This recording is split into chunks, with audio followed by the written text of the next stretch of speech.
Good morning everybody. जैसा कि हम सभी जानते हैं कि आज हमारा पूरा विश्व कोरोना वायरस की चपेट में है। इसके कारण ही हमारे विद्यालयों में कक्षाओं का संचालन नहीं हो पा रहा है। अतः सरकार ने कक्षाओं के संचालन हेतु ऑनलाइन विकल्प प्रस्तुत किया है और इसी कड़ी को आगे बढ़ाते हुए आज क्लास 12 का सब्जेक्ट ज्योग्राफी अध्याय 1 मानव भूगोल की प्रकृति एवं विषय क्षेत्र पर हम चर्चा कर रहे हैं। ये चैप्टर बहुत ही महत्वपूर्ण है और परीक्षा में काफ़ी सवाल इस चैप्टर से आते रहते हैं। मैं आपको बताऊंगा कि मानव भूगोल की प्रकृति क्या है, उसका विषय क्षेत्र क्या है। उससे पहले ये जानना बहुत ज़रूरी है कि भूगोल क्या है।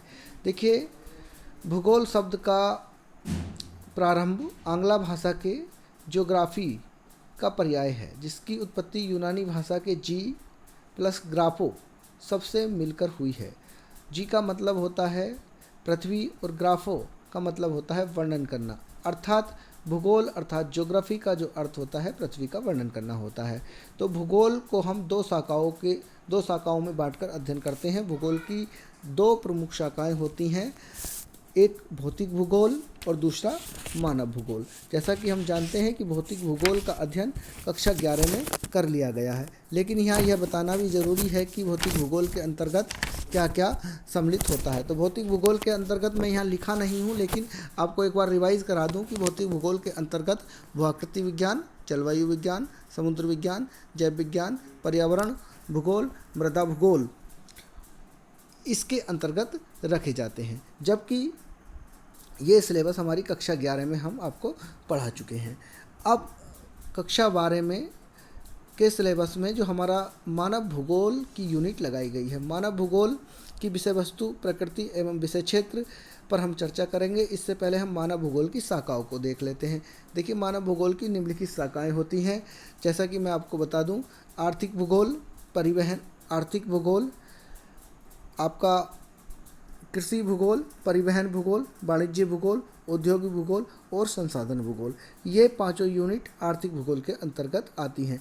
इससे तमाम चैप्टर हमारे सिलेबस में जोड़े गए हैं और कृषि से भी सवाल आएंगे, परिवहन से भी सवाल आएंगे, वाणिज्य से भी सवाल आएंगे और औद्योगिक भूगोल के सवाल भी हमारे सिलेबस में रखे गए हैं। इसके साथ साथ ही देखिए, ऐतिहासिक भूगोल, राजनीतिक भूगोल, सामाजिक भूगोल, प्रादेशिक भूगोल और आवासीय भूगोल, साथ साथ जनसंख्या भूगोल और ग्रामीण अधिवास भूगोल और नगरीय अधिवास भूगोल को भी मतलब मानव भूगोल के अंतर्गत ही हम पढ़ते हैं। अब हम ये देख लेते हैं कि मानव भूगोल का अर्थ क्या है। पहले मानव भूगोल को समझेंगे। मानव भूगोल का अर्थ क्या है? तो मानव भूगोल में भौगोलिक परिस्थितियों के संदर्भ में मानवीय क्रियाकलापों का अध्ययन किया जाता है। कहने का मतलब बिल्कुल स्पष्ट है कि जहां आप रहते हैं वह एक स्थान है और उस स्थान के चारों तरफ जो भौतिक वातावरण होता है, उसी वातावरण में मानवीय क्रियाकलाप होती हैं। मानव अपने समस्त क्रियाकलापों को संपादित करता है। आपने देखा होगा, कोई व्यक्ति खेती करता है, कुछ व्यक्ति नौकरी करते हैं, कुछ व्यक्ति देखिए उद्योगों में लगे हैं, कुछ छोटे छोटे उद्योगों में लगे हैं, कुछ बड़े बड़े उद्योग चलाते हैं, कुछ सांस्कृतिक काम करते हैं, कुछ राजनीतिक करते हैं।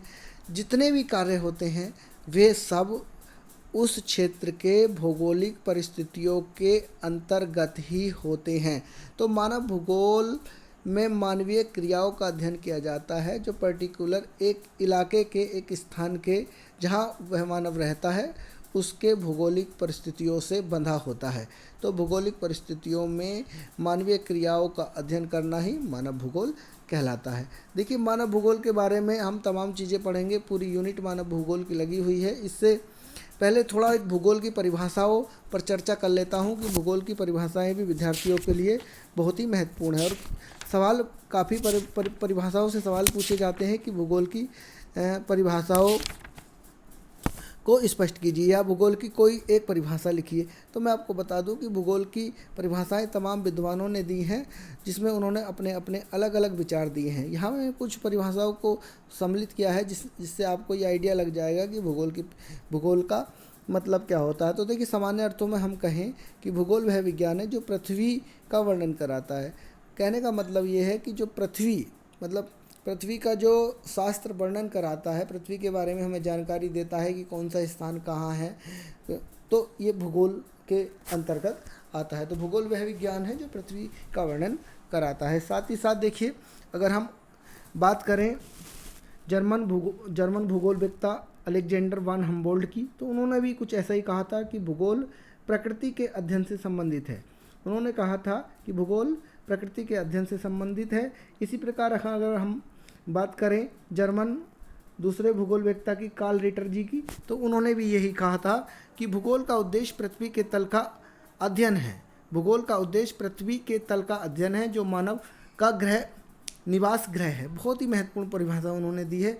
लेकिन इन परिभाषाओं के साथ साथ ही हम और परिभाषा भी देखेंगे, जैसे यूनानी विद्वान टॉमली ने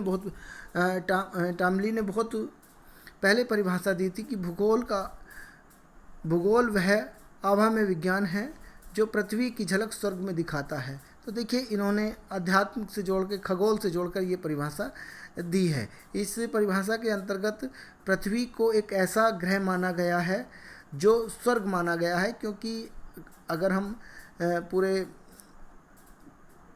ब्रह्मांड की बात करें तो ब्रह्मांड में यदि कहीं जीवन है तो पृथ्वी है। तो ऐसा टोमली ने माना है कि जो पृथ्वी का अध्ययन है एक स्वर्ग का अध्ययन है, ऐसा उन्होंने कहा है। देखिए, आगे हम देखते हैं हॉटस्टोन के अनुसार। हॉटस्टोन ने भूगोल की परिभाषा बड़े ही अच्छे शब्दों में दी है और इनकी परिभाषा बार बार परीक्षा में पूछी भी जाती है। तो आपको ये परिभाषा याद कर, आप इसको नोट कर लेंगे और इसको बार बार रिवाइज करके याद कर लें। भूगोल वह विज्ञान है जो पृथ्वी की सतह का विवरण, पृथ्वी के परिवर्तनशील स्वरूपों का व्यवस्थित अध्ययन करता है। कहने का मतलब मेरा यह है कि भूगोल में परिवर्तनशील स्वरूप, अर्थात भूगोल में परिवर्तन आते रहते हैं, जिसका क्रमबद्ध और तार्किक अध्ययन हमें भूगोल विषय कराता है। कहने का मतलब है कि भूगोल पे परिवर्तन होते रहते हैं, उसके स्थल रूपों में परिवर्तन रहते हैं। इन स्थल रूपों का क्रमबद्ध तर्कसंगत वर्णन की व्याख्या हमें भूगोल कराता है। ये परिभाषा दी है हॉटस्टोन के अनुसार। बहुत महत्वपूर्ण परिभाषा है और आगे भी पूछी जाती रहेगी। पूछा जाता है कि भूगोल की एक परिभाषा लिखिए, तो आप इस परिभाषा को आसानी से दे सकते हैं। साधारण शब्दों में हम कह सकते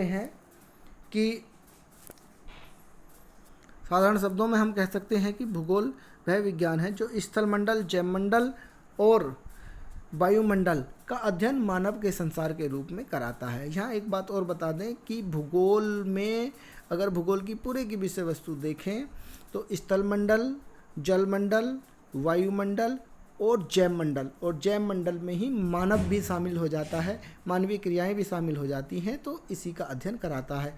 तो हम कह सकते हैं कि भूगोल वह विज्ञान है जो स्थलमंडल, जलमंडल, वायुमंडल, जैवमंडल का अध्ययन मानव के संसार के रूप में कराता है। तो इस प्रकार आप इसको नोट कर लें। बहुत ही महत्वपूर्ण है, यहाँ से तमाम क्वेश्चंस आते रहते हैं। और बता दें कि यहीं अगर मैं बात करूँ कि भूगोल की विषय वस्तु क्या है, तो भूगोल की विषय वस्तु भी इन्हीं 4 शब्दावली से आपको मिलती दिखाई देगी। भूगोल की विषय वस्तु में स्थलमंडल,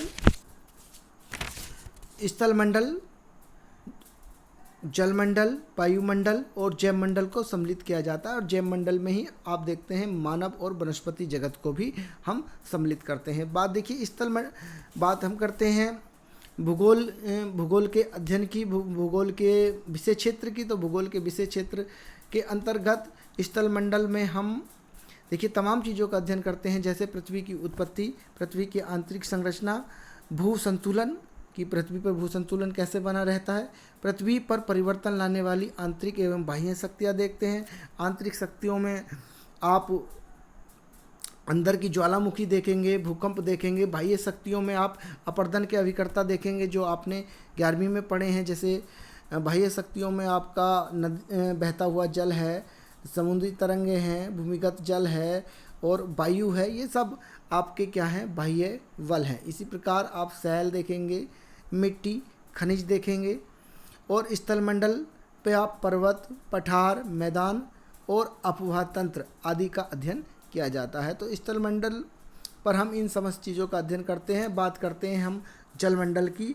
तो जलमंडल पर में हम महासागरीय नितल की बनावट कि महासागरों की तली कैसी है, उसका उच्चावच, महासागरीय निक्षेप तथा प्रवाल भित्तियाँ, महासागरीय तापमान का वितरण एवं उस लवणता का वितरण, लवणता का प्रभाव, तापमान का प्रभाव, महासागरीय जल की गतियाँ, ज्वार, महासागर की गतियाँ, लहरें, ज्वार भाटा, धाराओं का अध्ययन हम करते हैं। साथ ही साथ अगर वायुमंडल की बात हम करें तो वायुमंडल का गठन, सूर्य ताप, तापमान का वितरण, वायुदाब, हवाएं और वायु राशियाँ, आर्द्रता, वर्षा, जलवायु प्रदेशों का अध्ययन किया जाता है। और साथ अगर हम जैवमंडल की बात करें तो जैवमंडल में समस्त मानवीय घटनाएं और पारिस्थितिकी घटनाओं को सम्मिलित किया जाता है। इसमें पादप जगत और प्राणी जगत और समस्त बायोम को सम्मिलित किया जाता है और मानवीय घटनाओं को भी इसी में सम्मिलित कर लिया जाता है। मानव एवं पर्यावरण का अंतर संबंध, इसी के अध्ययन हम पढ़ते हैं मानव भूगोल में। जनसंख्या में वृद्धि, वितरण, घनत्व, प्रवास, संगठन, जनसंख्या संसाधन संबंध, जनसंख्या नीति आदि का अध्ययन किया जाता है। देखिए मानव भूगोल में मानवीय अधिवास, ग्रामीण अधिवास, नगरीय अधिवासों की उत्पत्ति, उनका विकास, प्रकार, प्रतिरूप, आकार की समस्या एवं नियोजन आदि पर भी हम अध्ययन करते हैं। इसी प्रकार मानव के व्यवसाय का अध्ययन भी मानव भूगोल के अंतर्गत किया जाता है। जैसे हम प्राथमिक व्यवसाय, द्वितीय व्यवसाय, तृतीयक व्यवसाय और चतुर्थ आर्थिक क्रियाएं करते हैं। जैसे आखेट है, वनोद्योग है, मत्स्य पालन है, पशुपालन है, कृषि पालन है, खनन है, विनिर्माण है, परिवहन है, व्यापार है और वाणिज्य सेवाएं हैं इत्यादि का अध्ययन हम करते हैं। साथ साथ हम सामाजिक एवं सांस्कृतिक जो गतिविधियां होती हैं उनका अध्ययन भी मानव भूगोल के अंतर्गत ही करते हैं। इस प्रकार हम कह सकते हैं कि भूगोल की जो विषय वस्तु है वो स्थलमंडल, जलमंडल, वायुमंडल और जैवमंडल में पादप जगत, प्राणी जगत और मानव की अंतर क्रियाकलापों का अध्ययन इसके अंतर्गत किया जाता है। बात करते हैं भूगोल के अध्ययन के उपागम। तो भूगोल को अध्ययन किन उपागमों से किया जाता है और वे कौन से तरीके हैं जिससे हम भूगोल का अध्ययन करते हैं। तो भूगोल के अध्ययन करने के बच्चों 2 तरीके हैं, आप स्पष्ट रूप से उन्हें ध्यान रख लें, क्रमबद्ध उपागम और प्रादेशिक उपागम। क्रमबद्ध उपागम में क्या होता है कि हम किसी भी स्थान का अगर हमको अध्ययन करना है तो वहाँ के एक एक कारक, एक एक तत्व को हम लेंगे और उनका वारी वारी से अध्ययन करते रहेंगे। प्रादेशिक उपागम में क्या होता है कि पहले एक क्षेत्र डिसाइड कर लिया जाता है और उस क्षेत्र के एक एक तत्व का अध्ययन उस क्षेत्र के परिप्रेक्ष्य में हम कर लेते हैं। तो इस प्रकार भूगोल के अध्ययन करने के 2 उपागम क्रमबद्ध उपागम, प्रादेशिक उपागम है। तो क्वेश्चन ऐसे ही आ जाता है कि भूगोल के अध्ययन के कितने उपागम है। तो भूगोल के अध्ययन के 2 उपागम हैं। इसी के साथ देखिए अगला जो टॉपिक है अगला जो प्रश्न है वो बहुत ही महत्वपूर्ण है। मानव एवं पर्यावरण संबंध पर आधारित निम्नलिखित विचारधाराओं पर प्रकाश डालिए। तो कुछ विचारधारा आई मानव और पर्यावरण के संबंध में।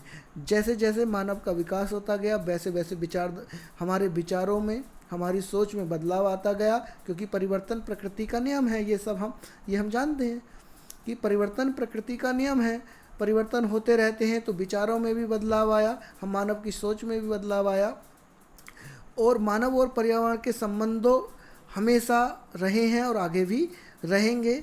तो जो विचार हमारे सामने आए, सबसे पहले जर्मन भूगोलवेत्ताओं ने विचार दिया नियतिवाद का। नियतिवाद को निश्चयवाद भी कहते हैं, डिटर्मिनिज्म कहते हैं।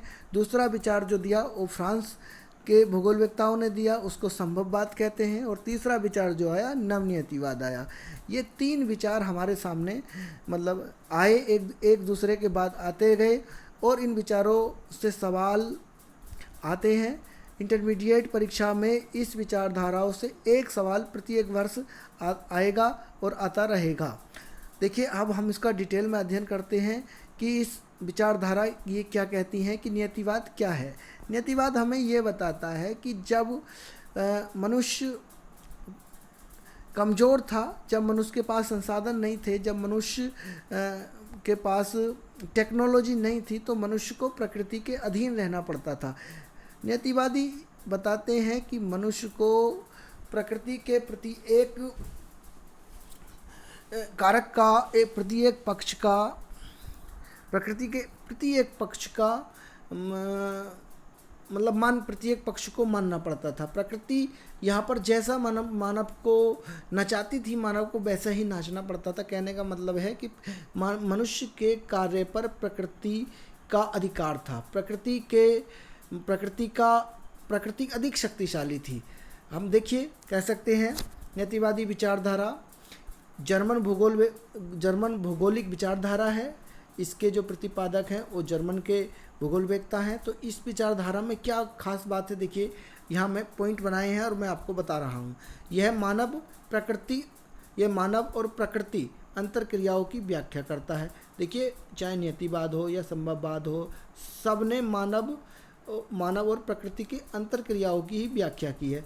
यह विचारधारा प्रकृति अर्थात पर्यावरण को सर्वशक्तिमान मानता है। ये बहुत कांटे की बात है, ये हमारे लिए महत्वपूर्ण बात है कि नियतिवादी विचारधारा है जो प्रकृति को सर्वशक्तिमान मानते हैं और मनुष्य की समस्त क्रियाओं पर प्रकृति नियंत्रण करती है, ऐसा नियतिवादी मानते हैं।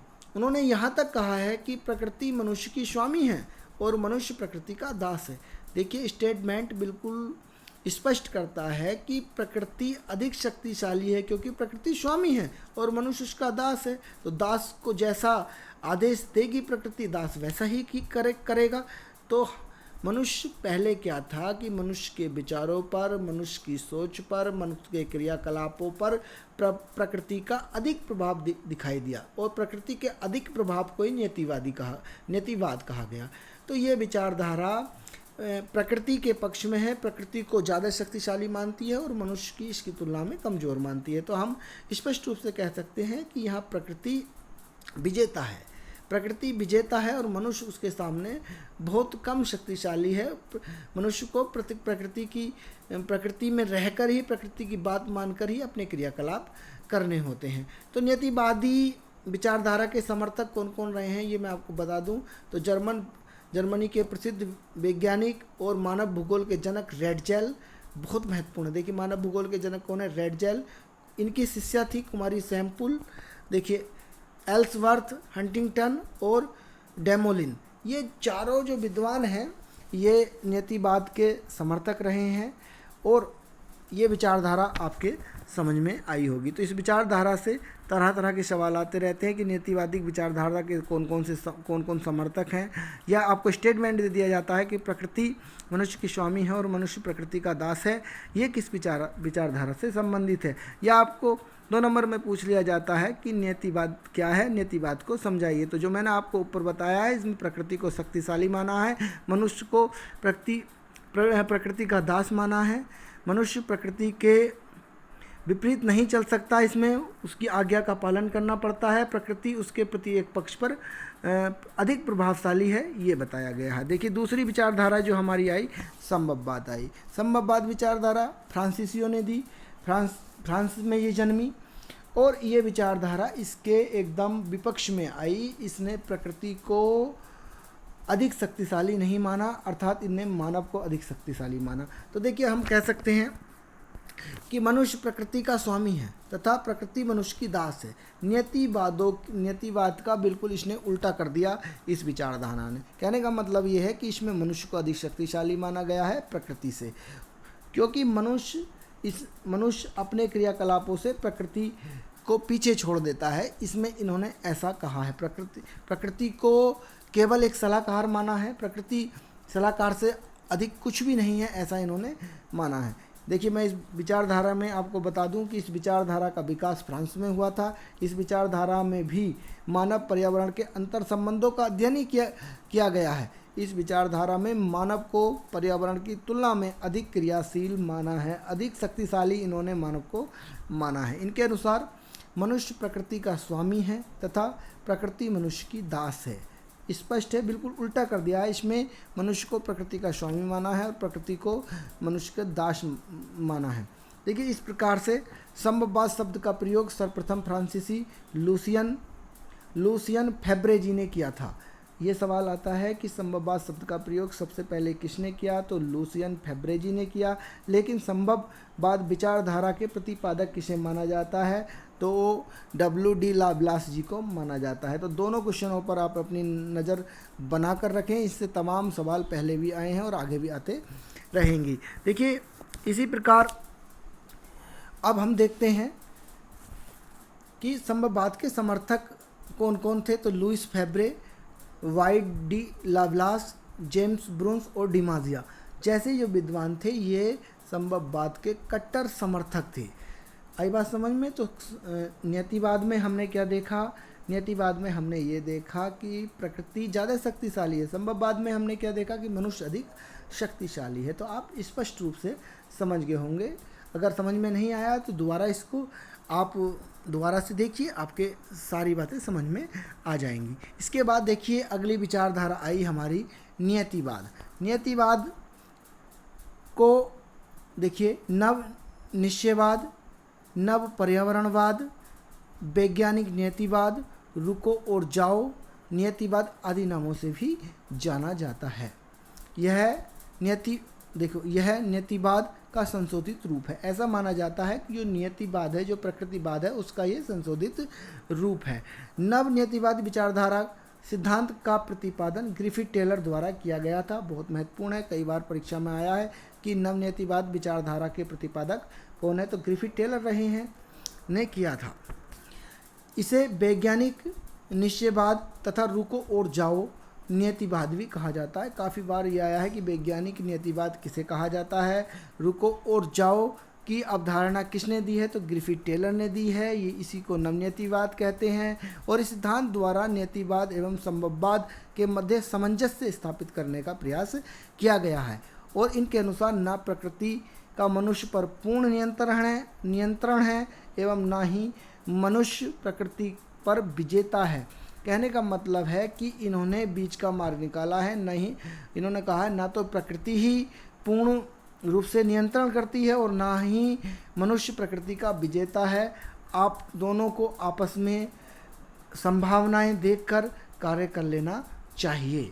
देखिए इस प्रकार यहाँ ये स्पष्ट हो जाता है कि तीनों विचारधाराओं में नियतिवाद, संभववाद और नवनियतिवाद, ये इससे सवाल आते रहते हैं। इनके तुलनात्मक रूप से भी अध्ययन कर लिया, सवाल पूछ लिए जाते हैं कि तीनों में अंतर बताइए, या दोनों नियतिवाद और संभववाद में क्या अंतर है, ये अंतर स्पष्ट कीजिए। देखिए बहुत ही महत्वपूर्ण ये विचारधारा है मानव और पर्यावरण के संबंध की। ये तीनों विचारधाराएं हैं, इनके प्रतिपादक कौन कौन हैं, इनका मूल भाव क्या है, ये स्पष्ट रूप से आपसे परीक्षा में पूछा जाता है और ये आपको तैयार करना है। बहुत ही महत्वपूर्ण है और बच्चों मैं आशा करता हूँ कि आप इससे कुछ ना कुछ अवश्य सीखेंगे और ये बहुत ही महत्वपूर्ण टॉपिक है आपके बोर्ड की परीक्षा के लिए भी।